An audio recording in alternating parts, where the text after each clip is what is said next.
Well, at least it didn't possess me.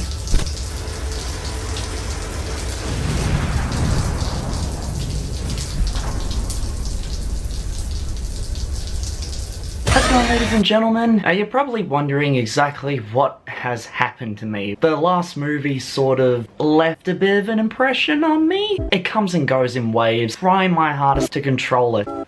Alright, that's enough. But did you see the remake of a remake, which was actually a continuation of a movie that came out in 2004, brought out in 2020, with a whole new cast, an all new story, an all-new house, and yet doesn't really change anything. The Grudge 2020. So we were calling it, but unfortunately that's all I can go for. Starring Andrea Riseborough, Demián Bichir, John Cho, William Sadler, funny enough, and the godmother of horror, Shaye. To do with a curse always haunting you. Doesn't matter where you go, where you are, it will always find you and infect the place that you are with violent deaths. Let's see exactly how this remake of a remake compares to the original. Without further ado, let's kick it into the good. All of the actors, the way that they played it out, the different points that were coming through, they all did a very good job. Aside from one person, or should I say one kid. But every single story that played out, the actors did a brilliant job to show drama, tense moments, and the ways that they would react if they were ever in this situation. Andrea Riseborough and Demián Bichir were great in their role. I especially did like Demián Bichir. He was playing a gruff detective, seen a lot of crazy stuff in his day. Older, more mature, wiser person of the police force. Andrea Riseborough, you see the different changes that she undertakes throughout the movie. Caring mother still maintains her police work, or when this stuff happens, you see the change. So they did pay attention to the actors, which was good. The opening was strong. Good to see it back to its roots. It was a nice way reintroducing us into the world of the Grudge without having it shoved down our throats. Managed to reintroduce us with some old favorites. We did get the classic opening that we always do, those damn words, except this time it did change the third line, which I was very thankful for. And some of the scares that it managed to play out were actually quite frightening. Times where subtlety really kicked in. No music, there was no sudden boom. And that's what made the scares so impactful, were the best ones. Haunting of Hill House vibe to it. Character walking across the screen and just in the background that there was a ghost or a spirit or someone just standing there. That added into the atmosphere and made it a very good experience. All of this stuff has got a massive outer layer of terrible choices.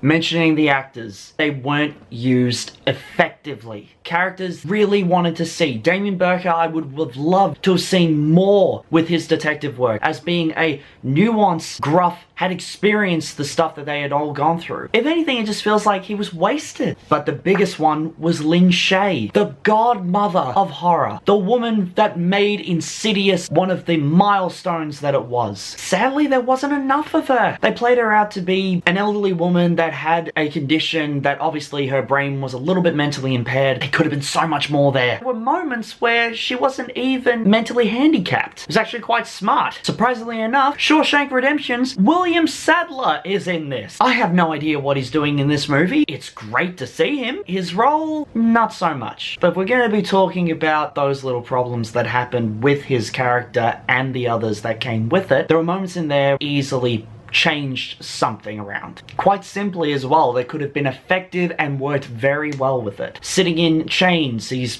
blabbering on about the Grudge and that everything is going wrong. Suddenly it cuts to outside, then it cuts back in, then his eyes are out. It would have been better break the chains somehow and using the rusted part to cut out the eyes. So I just thought of that. All of these little decisions that they made that they thought would have been able to bring the movie forward were just wasted. Poor decisions, random cuts, especially the way that they managed to try and intertwine the story. Now, whereas we saw in 2004 and even in The Grudge 2, wrap around the stories with each other. It was all happening in a semi-real time. They could have done it so much better. These were different case files from someone's account of actually being there, instead of just jump cutting from a picture straight into that moment. The timeline is so screwy, you have no idea what's going on. Luckily, it actually does say to you what year it is. You think that they would just end with that story? They don't. 10 minutes of it, cut to present day, 10 minutes again, 10 minutes of another story, present day, back to present, 10 minutes again, present, present, present. It made it super slow. The start plot took a long time to get into. The opening was ruined. It took 30 minutes for something to come up on screen that actually made you invested. People I was sitting in the audience with, there were a few times where I saw them looking at their phones because they were wondering whether or not they'd actually walked into The Grudge. You wouldn't know it unless you watched it all the way through. The pacing was also an issue. Really good opening, slow all the way through the middle till the third act. That chunk was so forgettable and just didn't do anything. It didn't grab the audience as it was supposed to. The ending, disappointing, was just weird. Really could have had so many other things going for it. If anything, it looked like there was an alternate ending that was supposed to be there, which I would have liked to have seen. End off with this big, epic, dramatic way. Fizzled out. But they show The Grudge too much. They don't even have crawling down the stairs scene. People that were infected with this way too much. The jump scares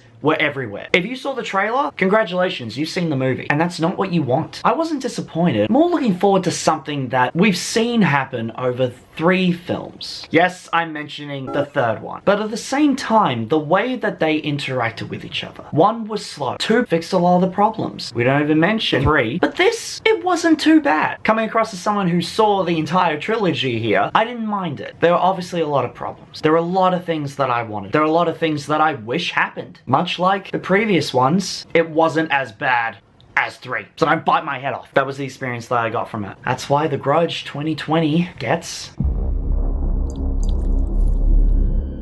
Now, I always like to end my reviews with a quote from the film. And my favorite quote, and there were a few pretty good ones in there that added into the creep factor. Will you feed me? You'll know it when you see it, if you do see it. I seriously need to get rid of this thing. Did receive a package from, I'm not really sure, there was no name on it, it was just this book here. I might as well give it a try. Okay. Kunda. Estrada.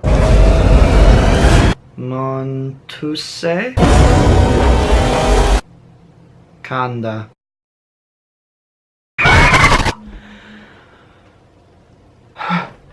Feel a lot better now. Not possessed. But that being said, did you see it? Will you see it? And if so, let me know in the comments. Until then, I've been DJ. And always remember, did you see it?